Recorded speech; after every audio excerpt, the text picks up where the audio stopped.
Hello, and welcome to Astronomy Toronto. My name is Randy Atwood. This is the second in a series of shows on current topics in astronomy and also the activities of both amateur and professional astronomers in the Toronto area. On November 12th, the Voyager 1 spacecraft passed within 125,000 kilometers of Saturn and sent back thousands of extraordinary photos and information. Today we have as our guest Paul Deans from the McLaughlin Planetarium, who's brought some of these photos with us, and we'll be talking about them and looking at them a little later on. Paul is a producer at the planetarium and was down in California for the flyby at the Jet Propulsion Lab in Pasadena when the pictures came in. And so it looks as if all the members who come back from California come back with a Voyager t-shirt. Thanks for coming by today, Paul. It's my pleasure. Before we look at the pictures, Paul, maybe we could talk a bit about Saturn as a planet itself. It's the sixth planet out from the Sun.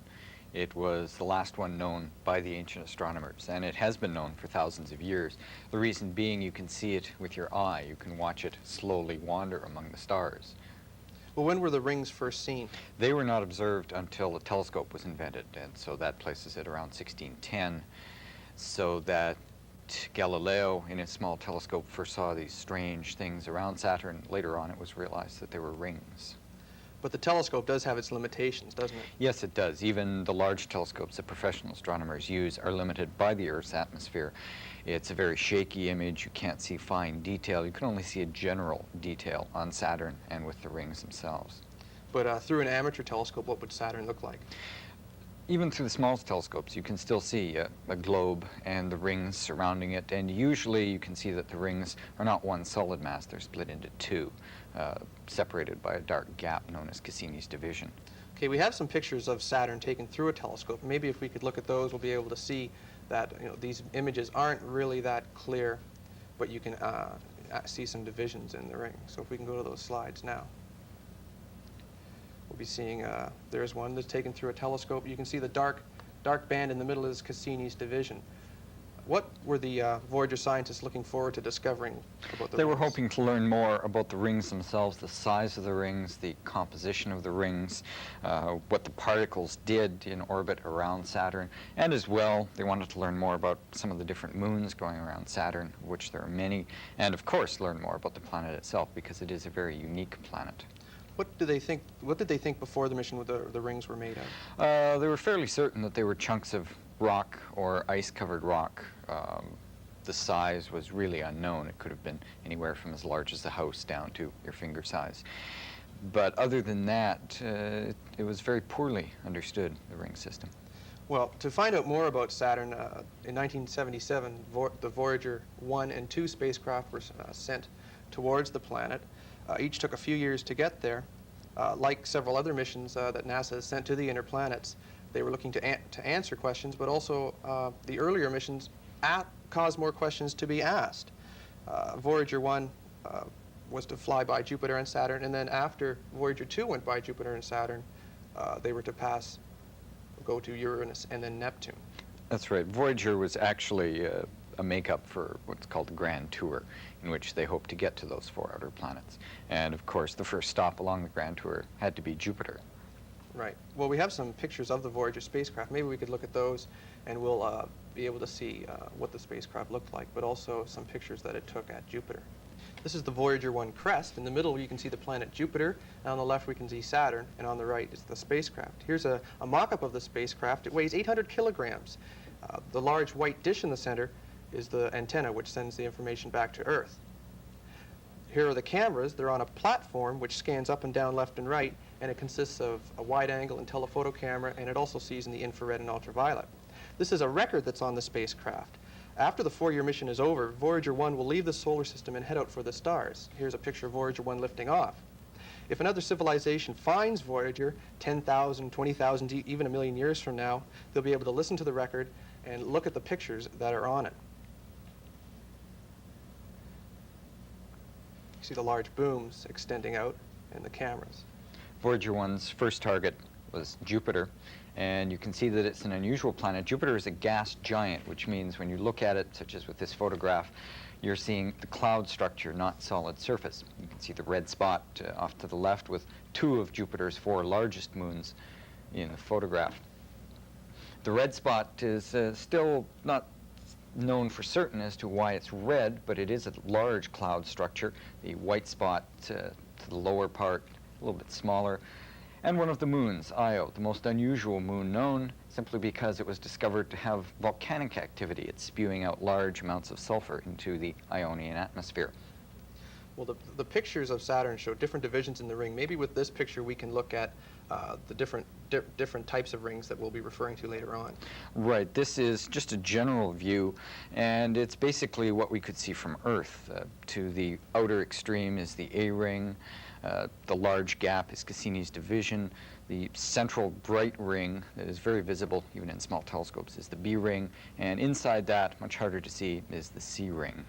How do they actually send these pictures back to Earth, Paul? They are beamed back by radio waves.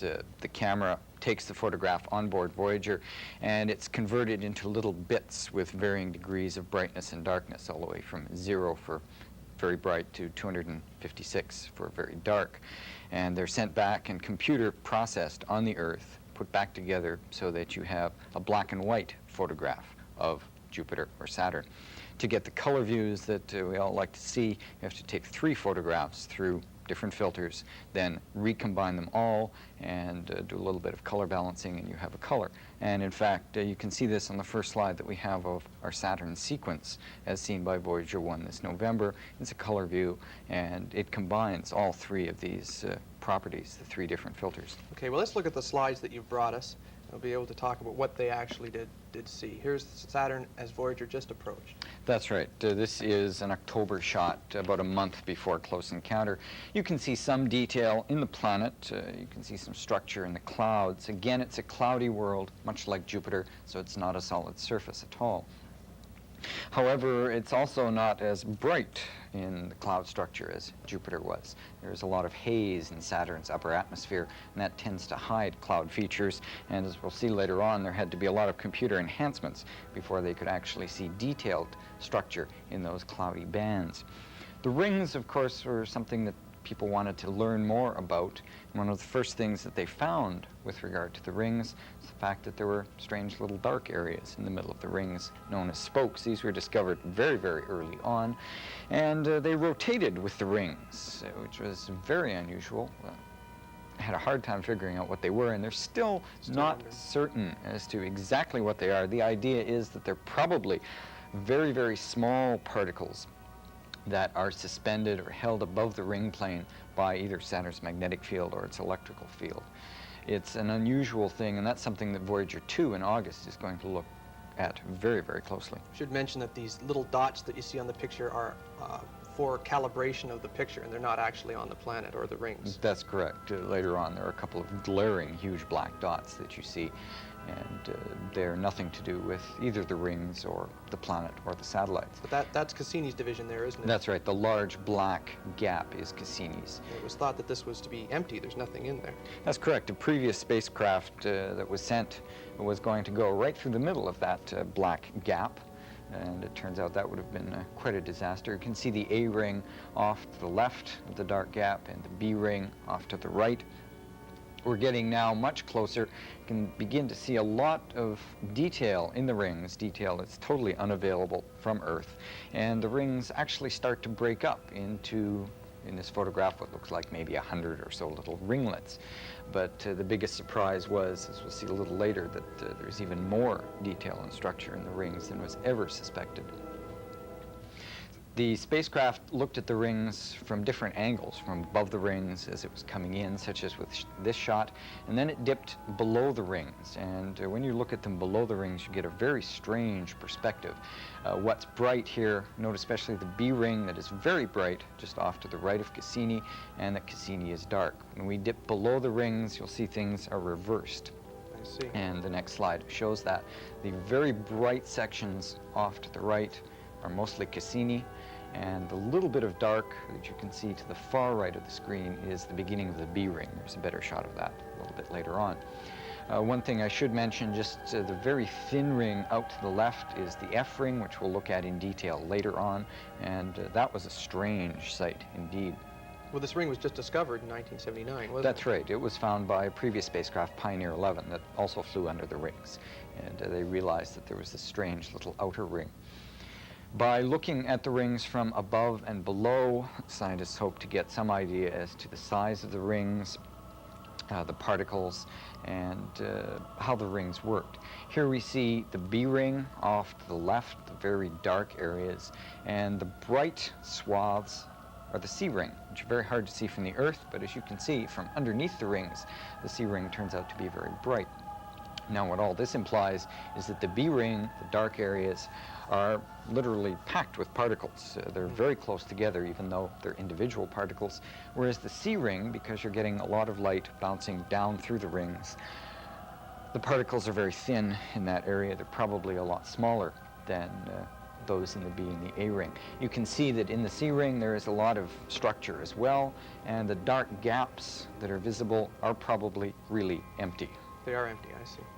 Here's an extraordinary picture of the rings now. That's right. This is the one that shows maybe upwards of 1,000 little ringlets in the B ring, in the central sections of the ring. And yet all over you can see that whether it's in the C or Cassini's division or the A, that the structure and detail is truly astounding. This was one of the great surprises that came out of the Voyager mission. In fact, scientists thought that they knew the rings very well, and it turns out that they don't know them well at all. What actually causes the rings to separate? That is unknown. There are some of the dark gaps that can be explained by the effects of satellites going around Saturn, but other dark gaps there's no explanation for, and the little ringlets as well that went all the way down to the resolution of the cameras, which is 2 kilometers across. There's no explanation for that either. One of the biggest things that they were trying to find were the particle sizes, and I think actually we'll wait on that to mention that, because as the spacecraft approached, not only did the rings break up so that you can see them as you see them now, but also they had a good close look at the F ring. And here we have a view of the F ring, and you can see that it's not 1 but 3 rings, and each one of these rings is about 30 to 40 kilometers across. And if you look very carefully, you can see that it looks like they're braided. And this is shocking, to say the least. Obviously, everything that's happening in these rings obeys the laws of mechanics and Kepler's laws, so there's no laws being broken or violated. But it's just that we don't understand how all of the interactions are taking place. Now, one idea with regards to the F ring is that it is made up of very, very small particles, and that again it is affected by the magnetic field, the electric field of Saturn, so that there is some sort of interaction which causes the rings to braid. But that's really not much more than a guess at this point. And again, Voyager 2 in August of this year is going to have a good close look at the F ring to see whether the braids weave back and forth, whether they move, whether they disappear. And so that's something to look forward to. Voyager passed so quickly through the Saturn system within a day or two that these long-term effects couldn't be seen. That's right, because they didn't expect this to happen. With Voyager 2, even though it will pass through very quickly as well, they can re-aim the cameras and take time-lapse shots of the F ring to see if it does wobble back and forth or twist around each other. So after the mission, it passed Saturn, it looked back. That's and this right. is a view we see now, looking back down upon the rings. And you can see the planet very overexposed, but you can also see the planet through the rings up to one little section of the B ring. And when they combined everything, all their different views of the rings, scientists managed to come up with some estimate for particle size in the very thin C ring, which is the inner part of the rings. Sizes were on the order of 1 meter or so for the rocks or the ice-covered rocks. Out in the B ring and the A ring, the particle sizes are up to 8 to 10 meters in diameter, with a lot of small particles, especially in the B ring. There's a lot of very tiny stuff floating around in there. In this picture, you can also see that the B ring is opaque. You can't see the planet through there, and that's where the spokes were, isn't it? That's right. That's right. So again, probably in that area, there is a very high amount of tiny particles. Well, apart from the rings, it was also interested in the planet itself. That's correct. You could see the planet during approach, and you can see there's not much there to see. One of the little moons down at the bottom, and the rings, the shadow of the rings. But as for the planet itself, it is a very, very bland planet. And so what was done, well, two things were done. True color photographs were taken, of course, but they were computer enhanced to try and bring out contrast, and this can be done in a number of ways, including using false color. And one of the photographs that's upcoming uses that idea to try and improve the contrast to get a closer view of the clouds and cloud structure and circulation and spots, things of that nature. And one of the results was the little red spot. Oh. Saturn has a little one. It's only about 6,000 kilometers in diameter, so that makes it a quarter the size of Jupiter's huge red spot. But as far as we could see, it has much the same activity going around it as Jupiter's great red spot. The blue that you see is the false color product that I was talking about a little earlier. That is not true color, although the redness of the red spot is, as far as we know, very true.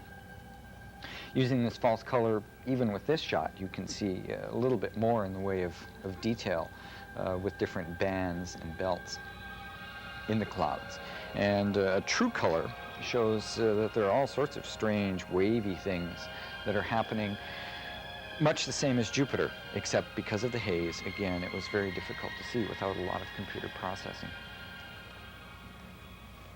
And this is an example. Here, that wave through the center is something on the order of 70 kilometers across.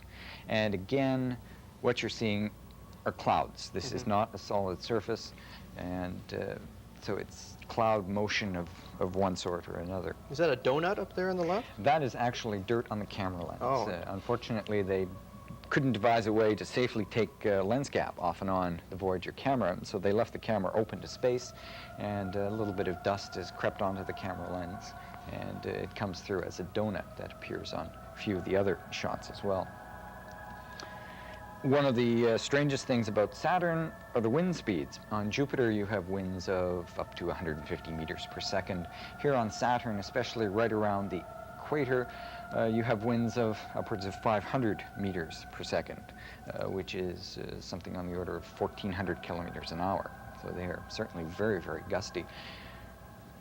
Well, out of the moons that we see, we've only seen 10, but Voyager has discovered several, hasn't it? That's right. This is one that was known for a while, Mimas. It's a classically known moon, known before Voyager.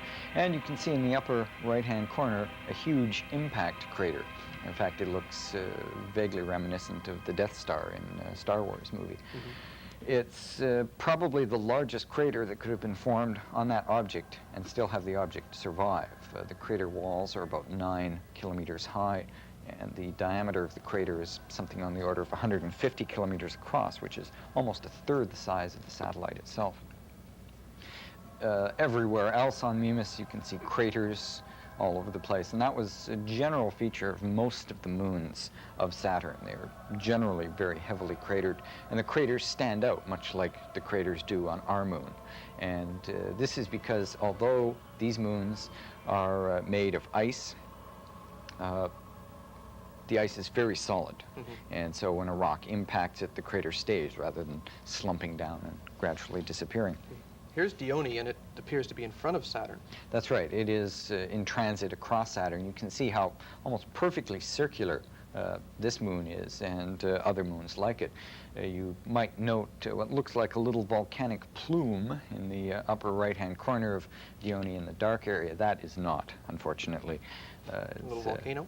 No, sorry. It's just a little artifact of some initial computer processing. You can see, though, on the left what look like rays running across Dione, and there is some speculation that that might have been caused by outgassing of water after huge impacts. You can see just a few of the rays coming over the top of this photograph, also of Dione. I guess the thing of interest in this, the incredible number of craters, both large and small, that are plastering this moon. This is one of the larger moons of Saturn, ranging upwards in size of to 1,500 kilometers across. They're a new set of moons to study because they're mainly made up of ice. Our moon, the moons of Jupiter, are either rock or about a 50-50 ice-rock mixture. Here, with things like Dione, Mimas, and others, they are almost exclusively made of ice, which is a new set of moons. Here's a close-up of another moon called Rhea. That's right. This is what looks like a saturated surface. In other words, you could throw more craters onto it, but your total number of craters would stay the same. It's very reminiscent of Mercury. Mercury has a very, very heavily saturated surface, and Rhea looks much the same. It's a little hard to see in this photograph, but some of the more recent craters do stand out simply because they appear white, with ice being thrown up from the impact. Are these moons larger or smaller than our moon? These are all very much smaller. Mimas was only about 400 kilometers across. Rhea, this one, is about 1,500 kilometers across. And 8 of Saturn's 16 moons are in this range. However, there is one very large moon and about 7 smaller moons. And this is the largest moon in Saturn's system. That's Titan. It is also the most unusual moon. It is the only one known to have an atmosphere. In the solar system? That's right. None of the moons of Jupiter or Earth's moon has an atmosphere. And so there was much interest in trying to find out what was underneath the atmosphere. There was some hope that the clouds, and this is all you're seeing, are clouds on Titan, might break and some of the surface features might show up. That, unfortunately, did not happen. But fortunately, there are more instruments on board the spacecraft than simply cameras. And the various other instruments revealed that Titan, does have a solid surface underneath all those clouds, that the surface is very cold. It's about minus 170 degrees Celsius or so. And down there on the surface, there might be liquid lakes of methane, with perhaps some methane icebergs floating around. It rains methane because the temperature down there is at the point where the gas called methane can be either a gas or a liquid or a solid. Much like here on Earth, we have water being able to be a gas, a liquid, or a solid. Most of the atmosphere, though, was nitrogen. This is a close-up view of the haze layer leading down to the nitrogen. The clouds to the lower part in the reddish are the nitrogen atmosphere. The blue haze above it is one of several haze layers made of methane. And this haze layer that surrounds Titan is something that fooled astronomers on Earth because when they looked at Titan, they thought it was made up mainly of methane because of this haze layer around it. Nitrogen is something that's very hard to detect when you're looking at it from the Earth. One other point I might make is at one time Titan was thought to be the largest satellite in the solar system. It has now been downgraded to number 2. If you include atmosphere, it's still the largest, but as far as a solid body goes, Ganymede in orbit around Jupiter is now the largest satellite. One of the most interesting things I find is that all these moons only appeared as small dots of light, but here we are seeing new worlds for the first time, and they're so different. You've never seen anything like this before. That's right, and a lot of this information was brought back in 18 to 24 hours. These moons are generally very close to Saturn, and Voyager was moving so quickly that it went by in less than a day to have a look at all of these moons. So there was this tremendous rush of information, and it was very hard on the scientists down at JPL to try and keep up with everything. So this picture here is just putting all the best pictures together in one. That's not an actual picture. That's right. This is an artist's conception of the moons that were studied, plus Saturn in the background. So where do we go from here? Voyager 1's gone by, and looking Yes, forward to Voyager 1 has left Saturn. Its cameras have been turned off. It is now heading out of the solar system. Voyager 2 is approaching Saturn. There are a few minor problems with it. It has radio difficulties. But even if ground people cannot communicate with Voyager, Voyager can still communicate on the ground. It has a memory, a computer memory, and there is a sequence that is locked into memory so that even if communications one way fail, Voyager will still work and still send us back photographs of Saturn, its moons, and all this will be happening at the end of August of this year. All these pictures are very interesting, but I think a lot of people out there are wondering, well, how does this affect me? I mean, you get some pretty pictures back from Saturn, but gas is going up and it's harder to live these days. How does it apply to me? In a number of ways. One of the most applicable things, I think, is the fact that by studying planets that have atmospheres, such as Jupiter, Saturn, and Titan, we can do comparisons with the Earth's atmosphere, and we can perhaps begin to look at climate, for instance, on a very long-term basis. And just maybe by adding in Mars and Venus, all the atmosphere planets, we can get better ideas as to what's happening to our climate 50 years down the road, 100 years down the road, when gas may be tighter, we may have other problems, and if we can get some idea as to what our climate is doing, we can adapt so that effects on Earth can be studied by looking elsewhere. Do they have any other plans for future missions to other planets? Well, Voyager 2, as you mentioned earlier, will be going on. There is a definite commit to go onto Uranus, which will be a flyby in 1986, and maybe onto Neptune, which will be in 1989. After that, there is a gap. The next mission that is definitely on the boards is one called Galileo, which is going to Jupiter to look at Jupiter and its moons over about a 20-month period. That, however, will not be launched until somewhere in 1985-86. Will not get there until 88 or so at the moment. So instead of flying by at a super speed, it'll go in orbit. And That's right. It will do much like Mariner 9 and Viking 1 and 2 did at Mars. Will continue in orbit, probably for much longer than 20 months. Spacecraft seem to have an extraordinarily long lifetime. Take photographs of Jupiter, watch its weather, for instance, over 2, 3, 4 years, and as well get better views of the 4 large moons. Beyond that, there is a proposal to send a spacecraft into orbit again around Venus, study the clouds, but more importantly, use radar to find out exactly what is happening on the surface of Venus. It's a very cloudy planet, of course, and we don't know the surface. We can't see it from the Earth. So that's Galileo and VOIR, as it's called, and really that's about it. There are dreams. We'd like to go back to Mars, go to Saturn, send a probe down to Titan now and find out what's happening on the surface. But those are just ideas, and there's no money at the moment. Thanks very much, Paul. It's very exciting. Paul, thanks for coming, working at the McLaughlin Planetarium. My pleasure. And to you, thanks for watching today. It's very exciting from Saturn. I hope to see you soon in another episode of Astronomy Toronto.